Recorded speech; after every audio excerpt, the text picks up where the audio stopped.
Hello one and all, my name is Sean Splains and this is Civilization VII. We left off last time attacking Confucius and Chang'an after we managed to take Jinyang and Handan off of him. We got our Trung Ni up to level 8 and we managed to get our other commander up to level 7 and level 5 over here. We unfortunately never managed to get the Terracotta Army, which we really wanted to get another free commander and to get some extra experience because this guy over here decided to make it. In this episode, our main focus is going to be taking out Chang'an and then leaving him alone, and then probably making an effort to try and take out the capital, Pataliputra. We're going to try and go for that because we want as many capitals as we can get, seeing as they have the most yields, and they tend to have a lot of wonders in them as well, with the AI just loves to build wonders, and I'm not too focused on that in this game. Apart from that, we're just going to go for general conquest and prepare for the second age. Down here we've got a chariot. I'll just try and finish off. We'll do a coordinated attack. That's enough to take him out. We get some 10 XP here. We'll get some XP down here as well. I'm not entirely sure. I think I should move round here with the Trung Ni. Move the archer out like this. Move them up onto there so they can now attack. This archer can attack to the left and this archer can attack to the left for the one turn that it will probably be alive. We can move the Trung Ni back up here and then all the archers should be within its radius, so they should all be getting bonuses because we've got the +2 attack for ranged units on this commander. So now, unfortunately I can't do a coordinated because I used all my movement up, but we can all hit the boat. They don't have any movement, and this guy can just heal because there's not much for him to do right now. At the moment we're just putting a lot of pressure on, and I feel like the AI will probably try and push their chariots into the water to get like to me as quickly as they physically can, which is always good when you've got ranged units because you do a lot more damage to them when they're in the water. So if we go through all of our things, open borders, you're almost always happy to give open borders to the AI, it's just an extra bit of gold for you. And because I'm doing this so late in the game, there's not many options left. But to be honest, I feel like out of all of the options that we have here, I could go through them all, but I don't feel that we need to do that right now. Ultimately, you're picking whatever you feel that you're lacking in.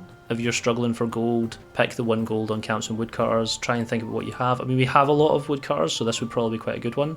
And gold is also good for war, but I think one of the main areas that I'm struggling with is growth rate, because I don't have a lot of food. So I'm going to take the fertility rates for growth rate, just to try and help out Parsa and Tushpa, and I'll build an altar when I can. The happiness that you get from an altar is also really handy.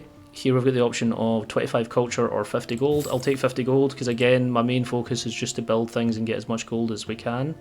And like I said in the last episode, this is going to go up really fast based on the amount of towns that we're going to be taking because we get 6 gold from every town that we take from another player. Down with this mortal, I'll just attack to do some damage onto the district. Since I'm getting 5 back anyway, I don't mind. We'll push into next turn, see what they do. Hopefully he doesn't build another galley. He's built a chariot and he's put that there, that's okay. We've got another immortal here so we can box this one in, and I'll likely just focus fire onto Chang'an from here, so he's taking a turn to heal. There's Isabella's decided to start a war on us, which I was expecting sooner rather than later. So if we have a look north, she's pretty much also pressing onto him. Maybe got a bit of concern with this channel, but there's also the volcano which would cause her problems. So if I had enough money, I could probably strategically fortify here and here and force her to attack me from these 2 spots, meaning that she would just get killed off by the volcano as well as the damage she's taken residually. So that's a good defensive plan to make, but I don't really want to commit to that until I see how much damage he's going to be doing to me from Liangzhou. So my main focus just now, I'll push this immortal there to stop him from advancing into my territory. I still have enough gold that if I need to, I could probably buy an archer and start shooting people. This warrior can just go into this commander. This commander can probably just pack all these guys up and then he can sleep there just now because he's also injured. This commander can also sleep and heal the injured whilst I just take pop shots at people. The only issue with that is they're healing 20 a turn and I'm only doing a little bit more than that. I'm not even doing more than that just now. We'll try and take out... well, we can't reach it. So this is going to be quite difficult to manoeuvre, this wall. It's in such an awkward position. I can't believe I've done a video like, this is how you do war. And unfortunately, we're playing against the most difficult scenario. If anything, this works well as if I can beat him here, you can use this build and this idea and win against anybody in open terrain. Hopefully I feel like he will be in open terrain mostly with a little bit of mountain, and it will be much better when we do that war. But right now this is a challenge, to say the least. We'll just push through it. I'll try and rapid fire through the war as much as I can. It is just a little bit annoying. So as we can see, he's put his chariot into the water, and I'll highlight what I mean by if you attacked a chariot with your archer normally, you would do like 20-25 damage probably, but here you see how much damage that is. 65. So we'll kill him in 2 hits. That chariot's gone. So we actually really want him to just keep pushing them out because of the amount of XP that we can farm off of hitting them over and over again. Here I'm going to put this immortal back into the commander, and then I'll force this one out to attack into here again. So we've nearly got rid of the fortifications, which is nice. I don't know whether to actually put somebody in this bit and fortify it in case she decides to come down, because I can't see if Isabella's got any units up there, but I'll just leave it at the moment. I've got 360 influence, so I'll just put another 1 into him. I noticed there was a city-state down here. Oh, it's a neutral one. It's in the middle of being befriended by Genghis. That's fine, I'll just leave it. I was potentially thinking about using my influence on that since I've now kind of got an excess, but that doesn't matter too much to me. I would like him to be on side as soon as possible, so I'll push the military aid and the scientific. And he's supported my military aid, so I'm going to get +3 strength from that. So if I go back in here, oh, I'm a little bit short now. So when I've got 150, I can get another +1. Should have done that at the start of the turn, so remember to try and do that at the start of your turn if you're doing this. I'll attack into him, so that kills off that chariot. Then I'll leave the warrior here, and the warrior can defend this spot so that they don't get to just force another chariot into that slot. End the turn. This galley's kind of stuck healing, which is nice. Means it's not attacking me. You can see that she's only making warriors and slingers at the moment, so I'm not feeling that threatened by her. I'm a bit disappointed because I feel like I might lose Longcheng, but it shouldn't be too bad. We should be okay. So again, she's decided, mixed up between Isabella and Confucius. Confucius has decided to put another chariot into the water.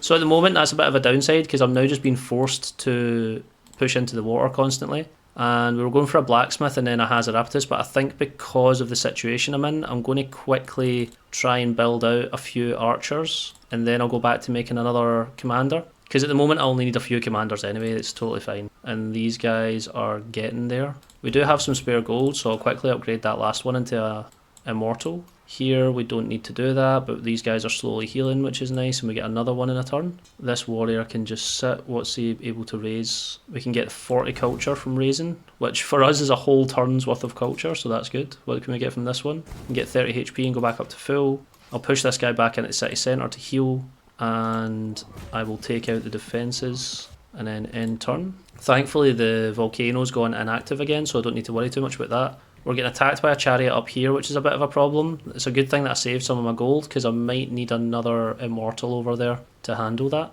Again, he wants to try and end the war, but I want Chang'an. As difficult as this is, I will make it work. If not for myself, for my viewers, this will work. I think I might just ignore the galley and purely focus on taking these guys out. So there we take the chariot down. We've got another upgrade. Hazarapatus has got an upgrade. So now I can push into getting the cavalry unit. As much as I don't need the +3 on the cavalry, I do really want the advancement for the next stage. So that's why I'm forcing down the tree so quickly. And here I'll do that. I'll just rest this character. I'll rest this one. I'll actually use... No, I'll leave it. Like I said before, defending is often better than attacking if you can help it. This is another example of that. Sometimes you can get a hit in or two just to reduce their health so that they struggle more against your defences, but I'm better off just playing defensively there. And then I'll need to keep an eye on Tushpa and make sure he doesn't push something out down that way as well. But at the moment I think I should be okay.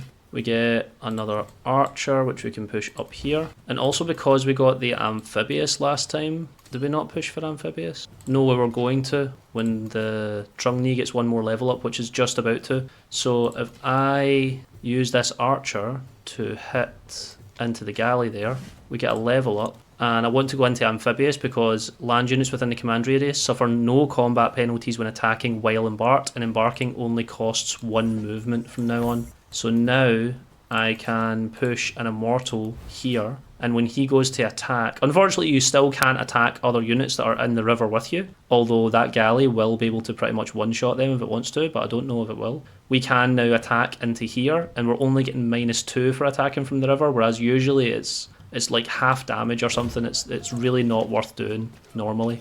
But that ability now just gives us the opportunity to do it. There I get to nearly take out that chariot, and I will actually be able to take this district if it lets me. There we go. So now we've taken one district. I can see that there's one here and one here. Hopefully that's the only two we have to deal with. Now I can bring this warrior back into the commander, and I will move this immortal round and back into the commander, and we'll move down here. And then next turn we'll try and take the next district and so on. Hopefully I can do this in a few turns, it doesn't take too long. Again, I'm not feeling threatened anywhere. These guys are now up at green health. There's not really much issue with me. I don't really think they can help with Chang'an, so I might try and push and see if I can take out this settlement just to put pressure on them. They'll probably attack these archers and die, which they do. The settlers are now running away. This chariot's down to red health, but we've lost our district health. How close is he? 58, we're so close to having an alliance. Just give me an alliance, bro. I need the alliance. Here, I'll give myself another +2, so we're at +4. So now we're doing a lot of damage into Confucius. We get a free immortal from Guteuda because we've been befriending that slowly. And we get another tile over here. I'm just going to take the 4 production and 2 happiness. We can technically make this into a city if I want to. It's got a decent amount of production, but it's basically got no food, which is its only problem. I think I've got enough gold now that I can safely push for the granary to help it grow a little bit faster. So I like to keep my towns as growing towns until they're about 10 or 11 population. I know you can specialise them as soon as you hit 7, or you can even turn them into a city. But I think being able to grow them out a little bit so they get more tiles and they get more yields, personally that's just what I like to do.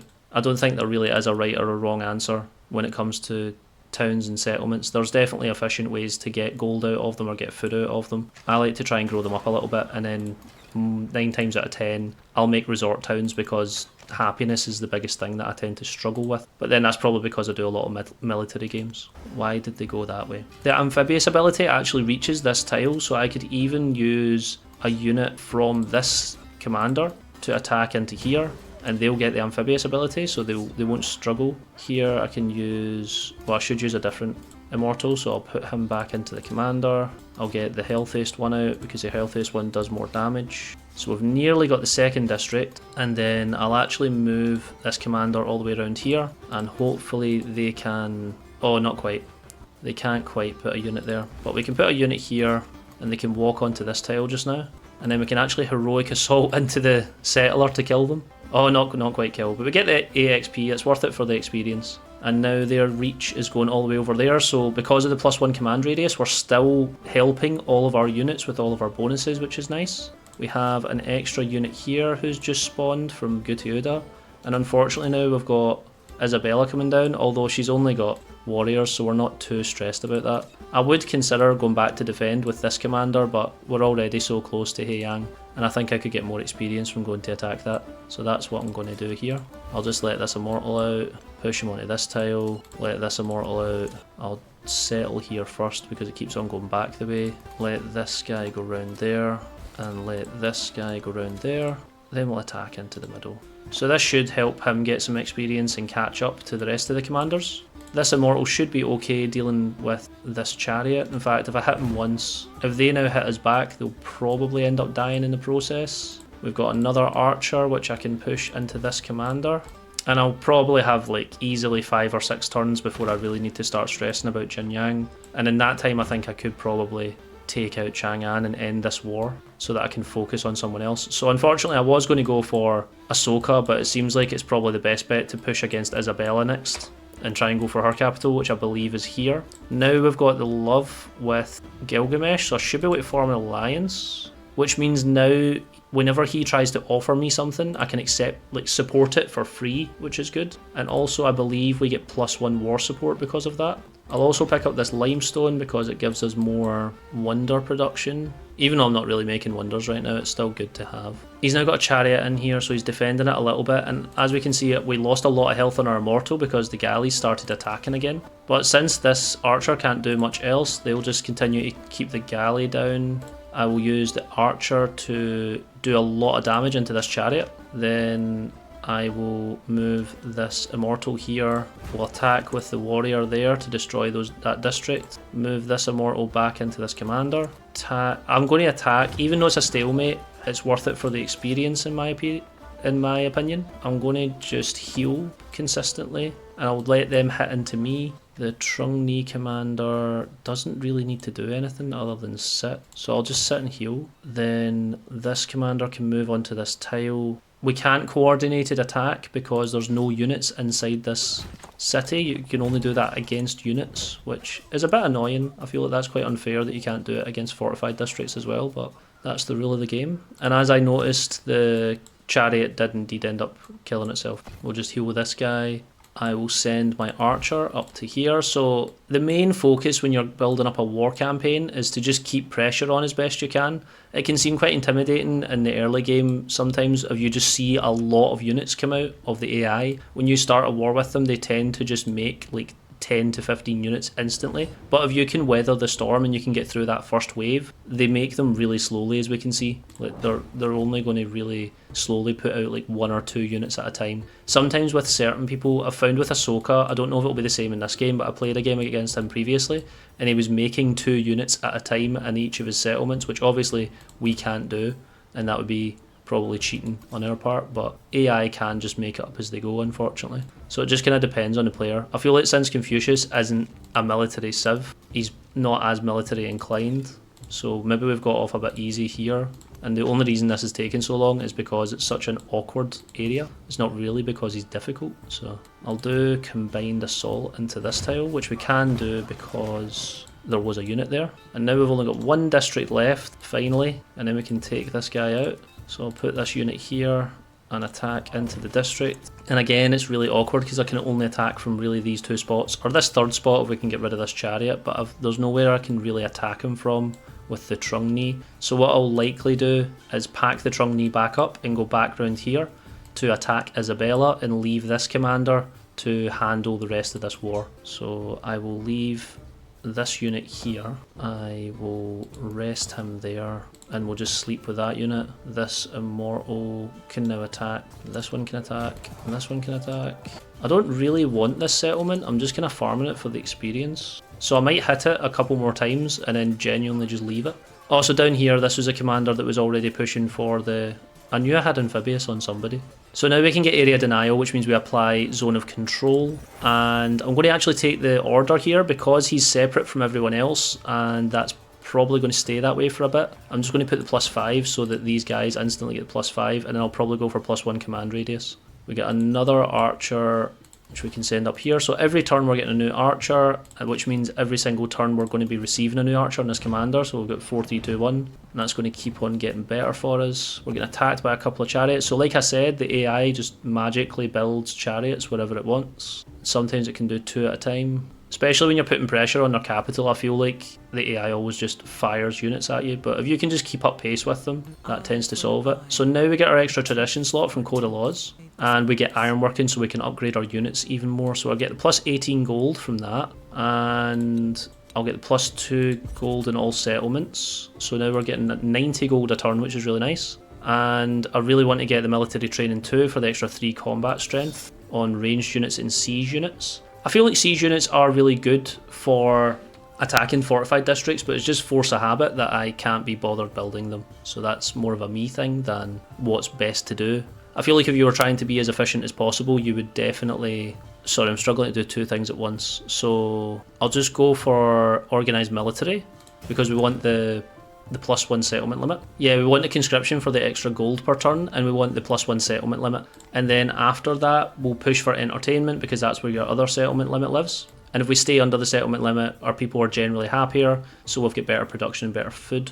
So we'll go back into the war here and we'll try and just finish off Chang'an. Now this archer is not particularly useful for the war situation, neither is this one. I'll move over here, I'll move this guy back in, and I'll try and get further to Jinyang. So next turn I should be able to reinforce these units. I'll pull this guy out of the situation because I don't really want to lose him. I have a warrior which I will save because I can upgrade him soon, if I have enough money to, that is. I'll keep that unit in there because I want to hold that district. I'll put that unit out, I'll move him in here, and then I will do a combined attack into these walls. Here I'm going to attack once because like I said, I don't actually want to take Huaiyang, if I'm being honest. I just don't want the settlement because I don't want to go over the settlement limit too much. I mean, you could just go full domination right now and push the person down to 1 just to hinder them as much as possible, but in terms of my game plan, I'll be quite happy to wait until later on before I worry about these things. We get our reinforcements, and I think it's something that might come up soon. We lose a unit, but that's okay. Something that might come up soon is we'll get a unit even though our Trungni's full. So as we can see, I've got the 6 slots that are full, but we still have 3 units going to them. When these units arrive, they'll just sit outside the commander like normal. They won't go into the commander. They'll be forced kind of out the way, so to speak. So it doesn't really cause any problems. It's not a bad thing. But you can just continuously send your units to your commander as much as you want, and there is no downside. They'll just kind of be sat outside when they arrive. Here I'm just going to attack this guy from there and there, finishing him off. I'll move in here and we can actually upgrade these immortals into tier 3 immortals. Don't know if I've got the gold to do it to this guy. 160. I might do it to that guy since he's having to defend that all by himself. Oh, and we actually get attacked by a chariot here, so we can take that guy out to get 10 XP. And then I can take out this settler. We actually discover Tubman as well, who is going to be essential for one of my strategies. So I'll try and make friends with her a little bit. And then towards the end game, this is how we're going to get our -5 war support that we want. So if I go and look at our triumphs, I said that I really wanted to get to fell a giant, What a Gaius, and Pax Imperatoria. So this is conquer and hold 6 settlements. Suffer -5 war weariness and have a level 8 commander. We've already got the level 8 commander. Suffer -5 war weariness is actually really hard to do, but if we look at Tubman's abilities, she gains 5 war support on all wars declared against her. Because we have a few things in play, that means I have extra war support. If I tried to declare war now, oh, never mind, she's got more for many other reasons. You just start a war with her, she's going to have -5 against you at least. So my strategy is to wait until the last turn of the Antiquity age. War with her, she's going to have -5 against you at least. So my strategy is to wait until the last turn of the Antiquity age and then start a war with her, which means I don't really suffer any of the issues, but I get the -5 and I get the bonus that I want. Here I get another upgrade for my Trungni, which means I can get area denial, and we can get our second commendation, which again, I think because I'm now separated all of my commanders for the time being, I really want to get order because that's the most important one to get that extra 5 damage. I know in the last episode, in my commander episode, I talked all about how you only really want order on one commander, but that was in a situation where they're bunched together. At the moment I've separated them and they're all doing different jobs. So if they all have that ability, it means that they're all getting their +5 and they're killing things much more efficiently.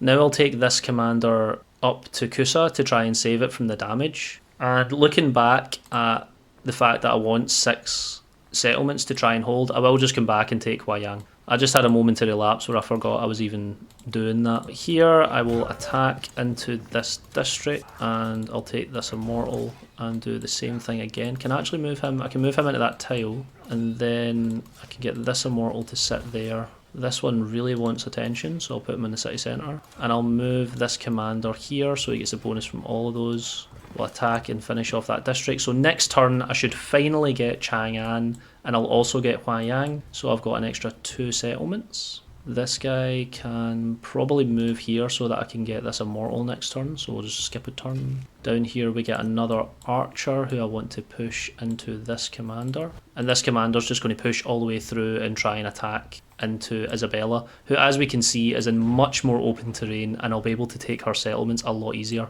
I feel.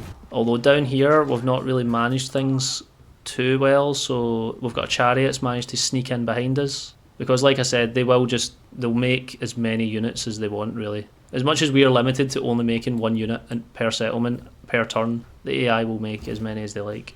Oh, we've got another couple of characters showing up. Must have finished Gutierrez. So we get the Abbasids with Ibn Battuta, and we get Simon Bolivar with Mexico. So we'll just stay neutral with both of them. Again, I'm wanting to go to war with everyone at some point, so I don't really want to be friendly with anyone if I can help it. I'll grow my capital city into the clay pits so that I get all the production to help me get that commander out as soon as possible. Here, the main thing is probably food, so I'll push for that. And now we get the option to improve bonus. I really want to go for the +1 combat strength to give me, at this point, an extra 2, unless... Is she taking Longcheng? No, she hasn't. So that would give me an extra 2 combat strength, which doesn't sound like a lot. I think what's more important right now is the settlement limit. I wouldn't always go for this. It kind of depends. If I manage to get... Oh, we've got Jishi down here as well, and I've even noticed that. If we manage to get Jishi, I would probably then take Marsa. But at the moment, I'll take Hegemon. We'll take the settlement limit. And I'll probably start... Oh, we've got Wasukani there as well. I'll probably start on this, because I really want more military city-states. It would have been great if I got Scythia and Neapolis down here to get the +1, because we'd be getting a meaningful bonus, but at the moment I'm not really getting a meaningful bonus. Here I can take this district out, so now it's just this one. That was really unfortunate to lose that on that turn. Can hit him, but it's not going to do enough. Because if I can take out this... so close. It's not even letting me do... Well, I can't attack up the hill. I never even noticed it was a hill. It probably worked because you were in the area. Yeah, it's because I had the bonus where I was able to attack through hills and stuff. So change of plan. We're having to quickly get involved with Chang'an because I totally forgot about something, but it's fine. These things happen. Unfortunately, the AI just makes things up sometimes, so we need to learn to combat it. We attack into there. We attack into there. Oh no, because that will use up the movement. I don't want to do that. I was tempted to do a heroic assault, but it doesn't actually work for me. In fact, I move the archer back in. We move the immortal there. This is going to work. And then we take Chang'an.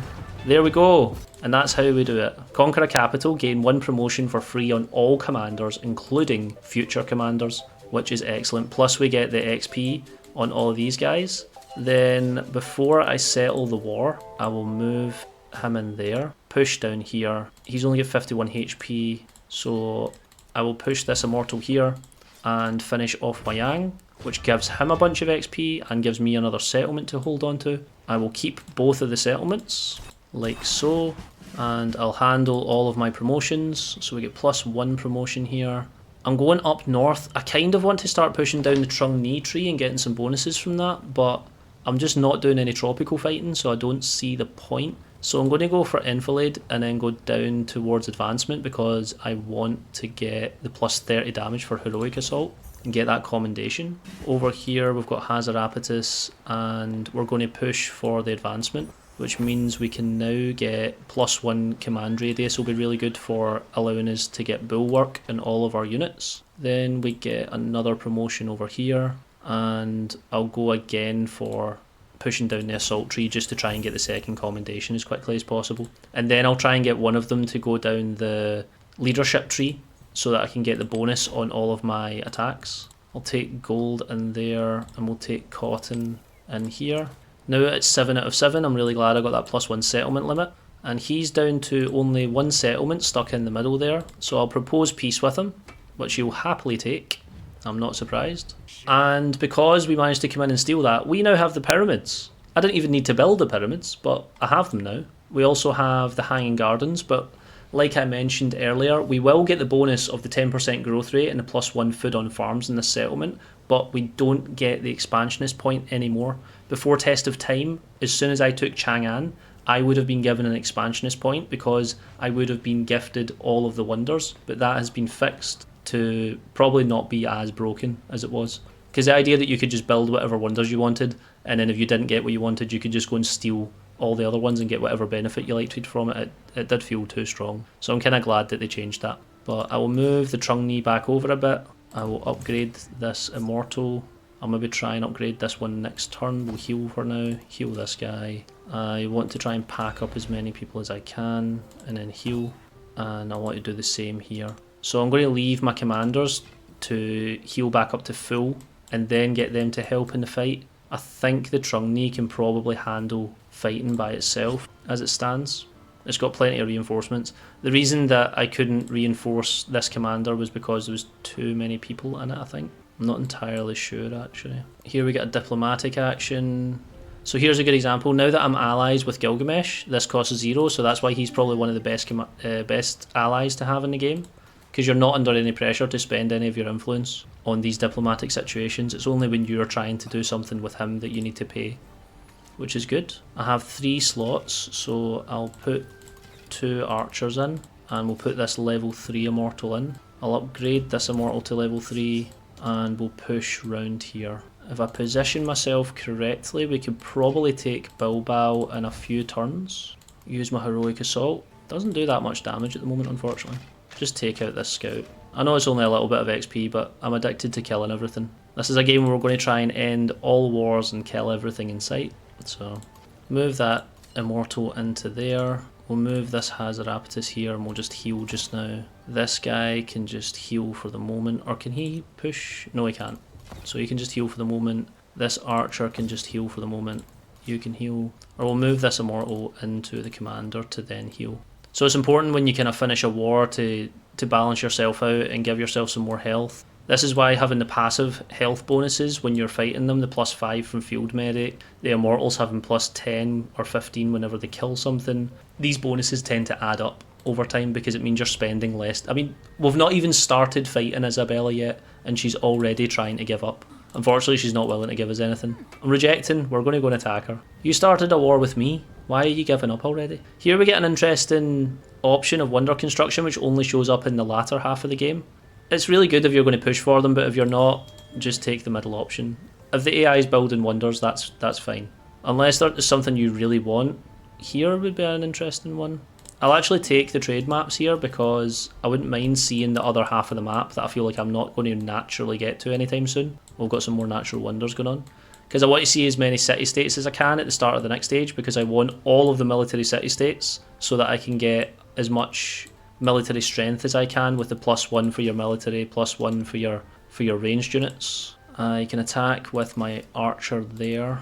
I will shoot this warrior out of the water. And unfortunately the movement for units does not apply to the Trungni by the looks of it. Just attack from the side. So I'll quickly take Bilbao and then I'll come back across to go for Cordoba, Toledo and Madrid. Obviously my main focus is getting Madrid as quickly as possible. We can even check on this tab. If you have like some sort of wonder tracker mod, then you can see where everything's been built. So I would get the Great Stele if I took out Madrid, and I would also get the Emil Bell, which is very good. And unknown city for the Oracle, so I don't know where that is. But it's a handy little thing to look at, so you know which cities you maybe want to take off of the AI if you're looking for a specific wonder. We now have this guy, he's just going to push up. Military training too. And then our next option, we'll just start going for everything in order. We'll get the immortal there. I'll actually put the immortal in the water because we have amphibious, so we don't really mind all that much. I'll get the archer to attack from a distance, and we'll get the 2 immortals to attack. They almost take that down. This guy's actually fully healed, so I can actually upgrade. This archer isn't doing a whole lot, so I'll get them to just position for the next settlement that we're going to attack, as well as this immortal. And if we look at our objectives of the age, we just want 2 more settlements pretty much, and to tackle Tubman at some point. And as far as I'm concerned, the first age is 1, because all we're really doing is setting up for playing as Sengoku Japan and going as samurais in the next age and just showing off how strong they are. It is actually ridiculous that Firaxis have done this, because the samurai are easily the strongest unit in the game. It's not even close. They just kill everything in sight, which we'll see why soon enough. Here, this is a bit of another slow part of the game where we just need to slowly kind of take everything out. We get this settlement, I'll just keep it for now. Push for writing 2 so we can get a codex. And even though I don't have the units on me right now, because I have so many kind of kicking about, I'll just move across. And oh, it must have been because of zone of control, maybe, but they were sitting in there. Because the amphibious has worked this way but not the other way. Apologies, I've never actually used this ability before on a commander, but I knew it existed. So it didn't work when we were going into Bilbao, but it seems to have worked on the way back out. I would assume the only reason that wouldn't have worked on the way in would have been zone of control from the enemy, although it didn't seem like they had any, so I'm a little bit confused, unfortunately. Cross. And... oh, it must have been because of zone of control, maybe, but they were sitting in there. Because the amphibious has worked this way but not the other way. Apologies, I've never actually used this ability before on a commander, but I knew it existed. So it didn't work when we were going into Bilbao, but it seems to have worked on the way back out. I would assume the only reason that wouldn't have worked on the way in would have been zone of control from the enemy, although it didn't seem like they had any, so I'm a little bit confused, unfortunately. But it's good to know that it does work on the commander as well. It's not just for the units within the commander. We can attack there, so we're probably going to take Cordoba in a couple of turns, I would think. I can push them into there and then bring them straight back out. We are going on a rampage with archers. Oh, we've got one in the water. We'll kill the one in the water ideally. Get another 7 experience. We're getting a lot of experience. I'll just push for that. I'm going to sit here. I know what I said in this beginning is I didn't want to take people out instantly because I didn't want to advance the age of the game, which is typically what I do, and I like to play games quite slowly, but purely because I'm doing a kind of tutorial video and I don't want it to last too long and for people to be too bored watching me just sit and play out a war game. I will take Confucius out quickly here. I feel like I want to try and make this as entertaining for everyone as possible as well as being educational. So in order to cut time back and make it easier to just explain little things that come up, I feel like I've spoken about most of it and I've actually showcased it in the assault of Chang'an. So I'm going to try and just speed the age up as quickly as possible by just taking out all of the units. So we'll put everybody to sleep here. I'll get this commander to come up on the left, and then we won't be able to go declare war against them right away. I'll declare war against them in 5 turns. But in those 5 turns I'll take out Confucius and we will get through the rest of the game. Here we get right in 2, which gives us an extra codex, so we can put that into Chang'an. Another good thing about going on a Conqueror's Victory is you don't actually need to build anything for yourself because the AI builds it all for you and you just take it and then fill it out as you go. We'll take the bonus from Augustus there and get the extra culture because we are actually really struggling for culture. Here we've got 1 more turn until we need to get the military aid set up. It's important to just try and keep an eye on all of the small elements in your game and make sure everything's going the way you want it to. I'll put another one into Jishi so we get it a little bit faster. Masonry, we get a combat strength for our districts. We don't really need anything economic based and we're not actually using siege units, so have a look at this tree. I'm not particularly interested in anything, I would say, so I'll just push for mathematics so that I don't have to think about that tree too much. And I'll leave a unit in Bilbao. I'll move these units across here to try and join the war effort. I will do a focus fire into Cordoba itself from all the archers, and I'll move a unit into the commander. We get another upgrade, so we're up to level 12 now. So we get our 3rd commendation, which I'm going to pick the 2nd wind, which means I can give another unit an extra attack, which is really just handy for blitzing through certain combats. I'll pack those units into there. I'll move this commander here and sit him there, and I'll move this commander all the way around here and just settle him there for the next few turns. And like I say, over the next 5 turns I'll just sit and wait and then ideally take him out. If anything, it's a good thing I'm giving him time to build up because he's building all these lovely great walls for me to take off of him soon. And in that time we should be able to take Cordoba and Toledo probably. And if we can simultaneously take Isabella out of the game and Confucius out of the game, that might be enough to pretty much end the Antiquity age. She does only have these 3 settlements, so that's good. So I'll go over here, we'll take the elephants for the extra wonder building. Is there any wonders left to even go for? We can build Mausoleum at Halican Arsus for extra 3 production and chariots, even though we're not really using chariots. To be honest, if I have that option, I might just do it. 9 turns? Yeah, I could maybe go for that. We'll put it down there. After the commander, I'm totally happy with that. What I might do, I'll use gold. I'll use gold to make an altar soon. We will take the slingers out of the water. I'll move this archer around here. We'll move these guys here. I want an immortal to hit into Cordoba, so that's nearly taking the district out. I'll physically move there and we will just settle here and wait. This immortal can just sleep. I don't really need to upgrade all of them. I think I might use some gold to make some altars just to improve growth in some of the settlements for the rest of the age. Also, the buildings that you do make in your settlements will retain throughout the ages as long as you don't overbuild them, and the bonuses stay. The only thing that leaves is the adjacencies, which at the moment I really don't care about. Losing 10% science is fine, we've got all of the science stuff we need, as I said, so I don't mind that sanction. But as I was saying, we can build all the buildings that we feel like we need to. At the moment it's more the secondary effects that matter, so getting that extra 10% growth in all of my settlements is actually a really good thing to try and push for. I'll go up there, we will attack into Cordoba. Again, she's only got tier 1 units, which is really strange. Sometimes this just happens with the AI. They're all threatening and then suddenly they don't build anything, weirdly.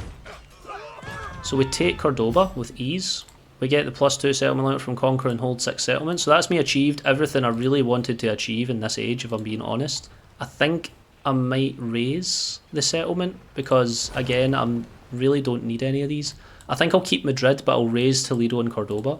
We get some things temporarily, but we're not that fussed. And here we get the option for the second wind and for heroic assault again. So heroic assault doesn't quite use up all of my movement, so I'll use that first. But second wind always uses up the rest of your movement, so it's important that you only use it when you don't want to move anymore. So we'll do that, and we'll attack into this slinger to give us some more experience. This archer can just come up on the flank, that's fine. And this archer, who's been sitting here healing the whole time, can finally transform, teleport up to the Drungni. So as we're slowly pushing through the turns, we're at turn 93. This is a long game, which is why we're only at 58%. It's a habit where I tend to play on long games, but I think if I'm going to start making a regular thing of making Civilization videos, I might put it on either short or standard, or I might even play it on online speed, because I think the whole point of the game is for me to just show a tactic, and that does not require me to play obviously 160 turns, which is what I love to do in my spare time. But I feel like for the sake of these videos, I just want the information to be given out as quickly as possible, and for you to go and try it for yourself rather than to sit and watch me do it the whole time. But I'll stop rambling too much. I'll just try and focus on what's in front of me. So we have this enemy we'll take out, get a little bit of XP. We will push an archer into here, and they can shoot the one here. We'll move the Trungni up one, move him into there, and use you to shoot. Sorry, my mouse game is all over the place at the moment. Use you to shoot that slinger. So as much as she's got quite a lot of units, like I said, oh, we've got an archer finally. She's upgrading our units. As much as I said they kind of tend to send out a burst of units, for the most part they're still non-threatening. We can't put him there, so what we can do is we can go back to the Trungni. We can use the overrun button and we can just kill that archer, that slinger for free. Down here I can send that archer up to the Trungni. We're protecting Bilbao. I'll leave an archer in Cordoba as well. Take a couple of hits, but that's fine. They will attack Longcheng, but I highly doubt they'll have enough pace in them to take out Longcheng before I take out Toledo and likely end this war. She does have a lot of walls there, but hopefully this isn't all mountains. If this is all mountains, again, I'm not going to be happy. I'm really not. This game has not been kind to me so far. I promise that in all of your games, you'll probably have better map generation. This has been some of the worst luck I've seen in a military game, not going to lie. We can move this guy in to protect Cordoba, and we can attack like so. Hit the settler, put an archer back here who can then shoot the settler. He's still not dead. Tell you, these settlers are made of something else. We'll move this archer into the middle here and shoot this guy. And then we'll move another archer here and they can shoot this slinger. And the good thing is you tend to continue to just get an absurd amount of experience even if you're fighting tier 1 units on the AI, which is easy for farming. Chang'an, one more turn and then we can attack there. And I think we need to refresh our research and our military collaboration. I'm only at 0, so I'll quickly jump across and give myself another 2 war support so we're doing more damage. Again, I should have done that last turn, but considering she only has tier 1 units, it's worked out fine. We're just going to attack, hit that archer, get a lot of experience, and we'll just sit for a turn. We'll let all of our archers kind of reposition next turn. Should be able to take out this slinger and this archer, assuming they don't move too far. Oh, I've got spearmen now as well, so yeah, they're definitely starting to upgrade their units. Makes it a little bit more exciting. Since I'm on tier 3 and they're only on tier 2, we can get silver from Chang'an, which is good because it will benefit all of our settlements. Minus 10% happiness I don't like. I've already got like no happiness, actually. Oh, because I'm over the settlement limit. It's really dangerous at being over the settlement limit. In certain situations, if your settlements aren't happy, they can defect to other civilizations, so it's important to try and keep them as happy as possible. Genghis Khan also wants to start a fight already. I'm not quite in position to do that, but I don't imagine this will take too long, so it should be fine. I'll take out this slinger, I'll take out this archer.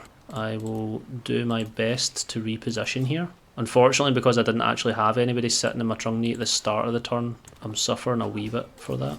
I just need to click a lot of buttons here to get us back on track.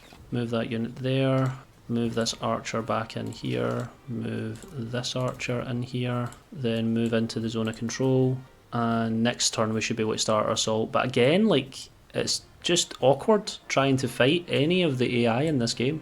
We're in a really difficult position by the looks of it. We've got 600 gold, which means we can start upgrading more of our units, so I'll upgrade this immortal, I'll upgrade this immortal and this one. Then if I get the time I might start doing these ones as well. And then next turn I will take out Liangzhou. Has he built another settlement? No, thankfully. It would just be annoying if he did. And Genghis Khan is coming through from the left here to try and attack us, so I need to keep an eye on that. We get a flood in one of the rivers, that's fine. We hit a celebration, even though we've got basically negative happiness. That's cool. I'll take the fishing boat and we'll repair everything that just got destroyed. And we'll go for the instant 200 gold. I'll be as well just going for the +2 influence because that actually benefits me. And I haven't spoken about it in a while, but having the flag of Jiangxi, having 62 influence a turn despite having taken 1, 2, 3, 5 settlements which all reduce your influence per turn, this is essential. When you're going to a lot of wars and you're killing people all the time, you tend to run out of influence quite quickly and then you can't give yourself war support, and the AI can kind of trap you in low war support, causes a lot of problems. So this is definitely a much better way to do it, although we are losing a lot of units here by the looks of it. We'll attack this spearman, can use heroic assault into this guy. We'll get a promotion from that, excellent. So now I want to start pushing down the defensive tree. Again, the guy with that has bulwark is miles away, so I'll just need to start doing everything myself effectively. And we'll do focus fire into this one, which is nice. I'll push this archer over to the left. I will now, oh, I get a massive advantage, so I'll attack into that spearman. Same we get, why did it highlight that commander on the upgrade button? Oh, that's why it did.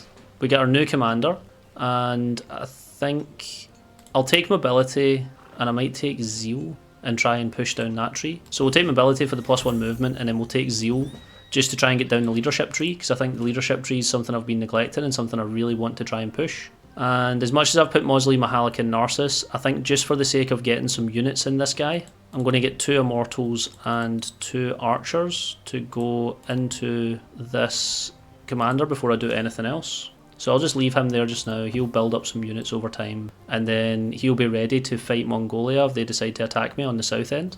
Or if I have time I might bring him up here, but I don't think I need to. I also forgot to start the war against Confucius there because I was so lost in what was happening up here, but I'll start it next turn. So they have 1 galley, 1 archer and 1 spearman at the moment, but we are definitely still outpacing them. Because I've stopped making archers and constantly sending them up, it can very quickly feel as if you run out of units. But we get the +1 settlement limit from organised military. We get our +2 food and +2 happiness there. And now I really want to push entertainment again for the settlement limit so we can get some of our happiness back. We get another social policy, and I'm going to take the +2 culture out and replace it with +20 gold. So now we're getting quite a lot of gold per turn. I can go down to this commander and I can optionally do that. I don't think I need to though. I think we just start the war. I'm going to do the Chang'an bit first because I keep forgetting. So I will declare war. We get 2 war support, and I'll give myself an extra, yeah, we'll just go for an extra 2, why not? See if we can take him out in 1 turn. Oh, he's just built another settlement. It's my own fault for letting him live for so long. That's a pain though. So I will attack with these guys because the game is determined for me to do that first. I'll push into attacking here, and I'll attack here again. Then we have another 3 archers, so I will place 2 of them down. I'll move the immortal back into the middle and just get him to heal. I will attack this guy on the hill. I'll attack into this commander. Then we can actually replay. So I'm going to replay this guy so that he can attack into this archer again, so we have less issues going forward. And then this archer can attack into Toledo. So we should get Toledo in probably 2 or 3 turns, I would think. Down here, I've got a unit there and a unit here. Then I can combine assault into this chariot, and I should be able to take it out, which we do. Then I'll attack into Liangzhou. We get an immortal up top, an immortal on the river. Then again, I'll do a combined attack into the capital there. We get another promotion on this commander, thankfully.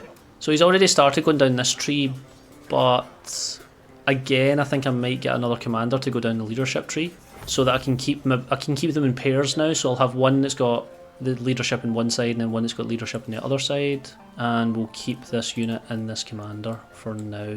And then I'll probably need a lot of archers to deal with this, so what I might do, just for quickness, is build a couple of archers nearby so that I can go and deal with that as quickly as possible. Because like I say, I want to try and take these 2 players out of the game now, and then that should really accelerate the age. They've built a galley, but that's fine, we can deal with that. They're going to fire some arrows, it's not the end of the world. They've pushed their galley into the city centre. This archer's gone all the way down to like 1 health. She's willing to try and end the war, but I don't want to do that.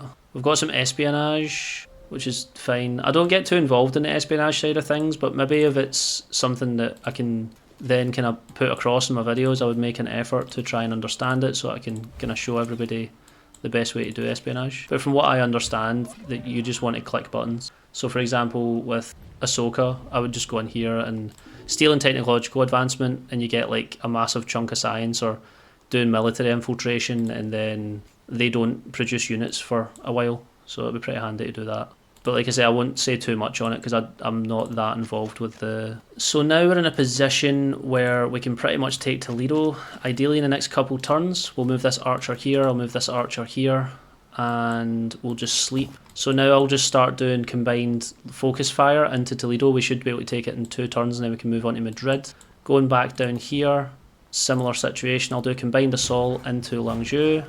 I'll move the commander down to lose all the movement, but ideally next turn I can do a combined assault from this side too, and we should almost definitely be able to take out the chariot that's in there.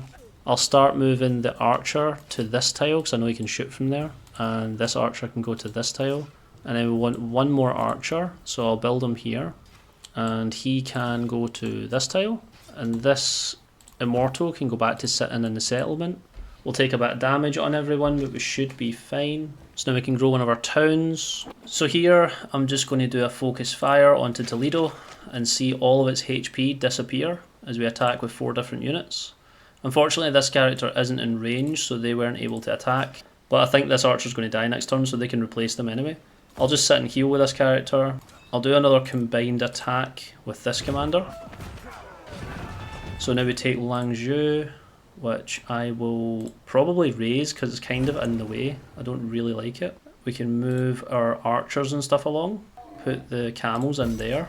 So now after we've taken Liangzhou, our main focus is going to be to quickly shuffle over to Luoyang, which hopefully I'll be able to take in a couple turns. Oh, he's already sending chariots back across. We've got a level 4 commander as well. This is what I get for not finishing him off when I had the chance. We've definitely went in the second half of this video from Gamingguide to Let's Play. I've got another archer here, so that's fine. I'll just push him in there.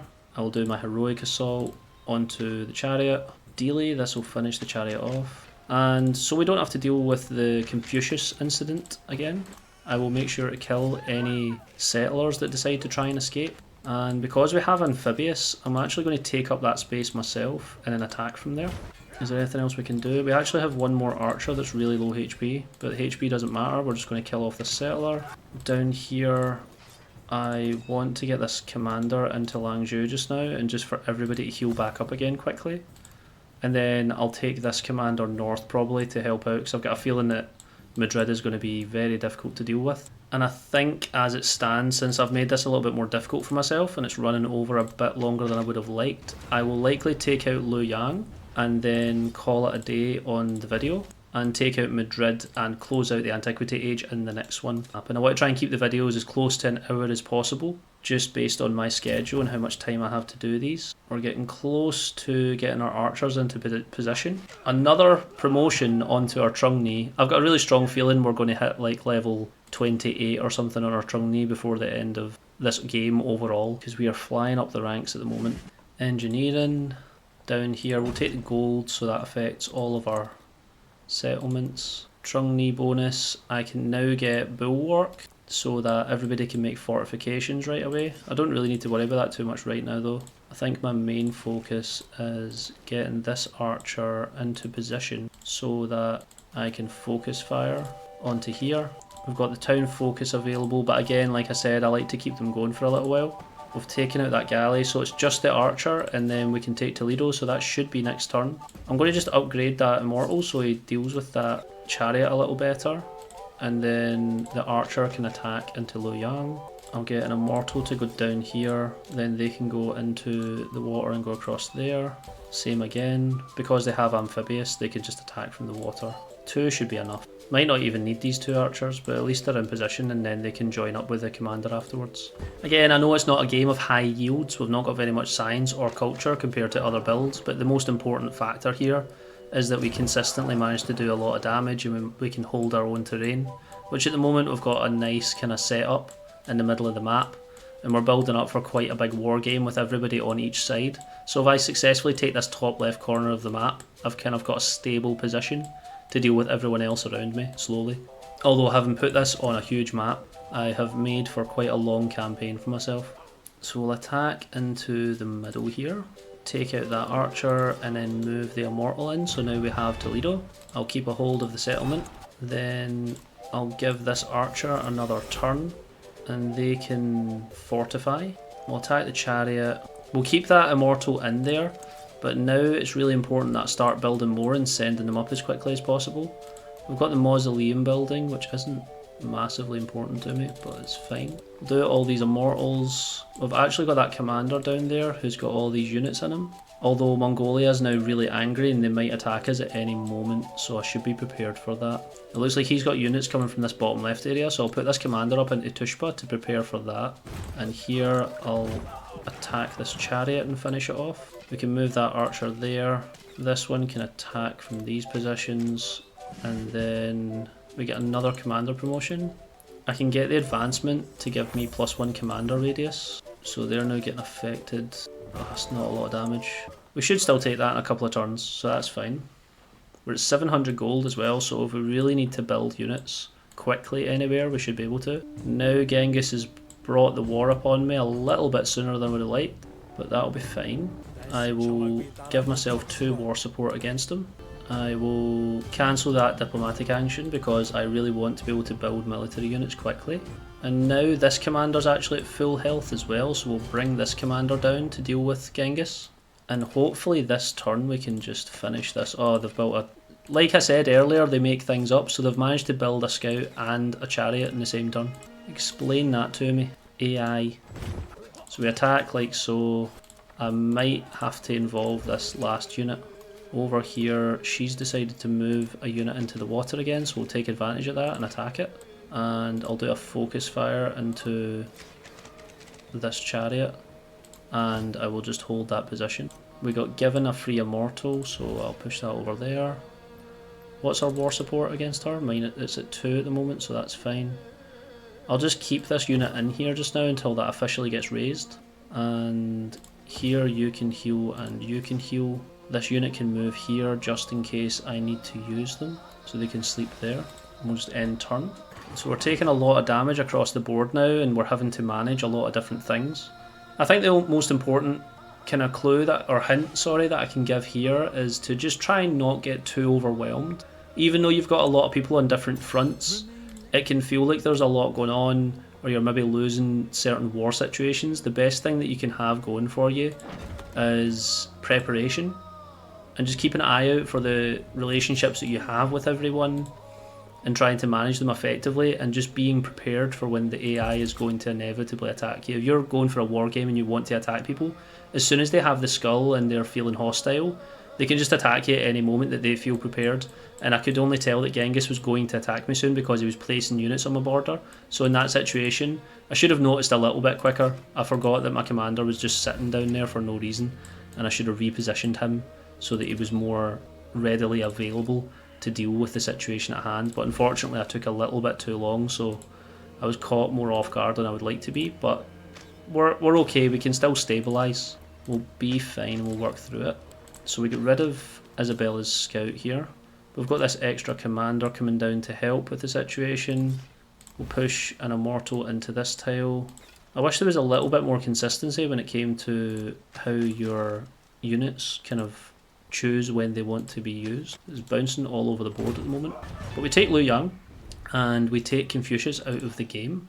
And that should advance the game's age a fair bit. Although it says 66% at the moment, it should jump up when it recognises that he's been killed. And because we've now taken someone out, we get the option of a migrant or a warrior. I'll just take a warrior, that's fine. We need more units right now. We get another resource for the time being, and we're just going to move units back in there. Like I said, they really just need to have the units work better. So I'll now move this commander just onto this tile. This immortal can push out here. This archer can shoot there. This immortal can sit in here. This archer might be able to shoot round the corner. He can. Then this immortal can attack. And the commander can sit in the city centre and heal. I can even build ancient walls just now because we've taken the district back. Then I think I should start building altars everywhere because I do want them for the growth rate that they provide. So I'll just start building these wherever I can with the money that I have. And we got a free warrior randomly, which I'll just send up to this guy because you'll probably need to join that war. And as we're now coming up to our first kind of crisis point where we're going to start fighting more aggressive city-states, I'll probably take a break here and continue in our next video where we hopefully close out the Antiquity age. Oh, we can now support Gilgamesh in a war against Ahsoka as well. So we're now starting to just be at war with everyone. Gilgamesh is at war with Ibn, okay. And that seems to be it for now, but we're getting to that point in the game where we're at war with everyone, it seems. Like I was saying, I am now in a position where I think we can safely stop for today. We managed to achieve our objective of taking out Chang'an. We even took Confucius totally out of the game, so now we've got complete control over this middle area. Next time, I really want to try and push on to Madrid and take that out. And now we're at war with like 3 or 4 different civilizations. So as much as we saw a little bit of how to fight on 2 different fronts in this episode, next one I'll really showcase how to manage multiple commanders and handle multiple wars consecutively and try to deal with things efficiently. And I'll try and keep things as concise as I can and keep it as interesting as I can. I hope everyone enjoyed this episode with me again. I know it didn't really carry as much information as the first episode did, but it's still just good to see how a game can play out, especially when things aren't quite going the way that I plan on them going, and I'll just see how it plays out in the next one as well. So thank you for joining me. I have been Sean Splains, and I'll see you in the next one.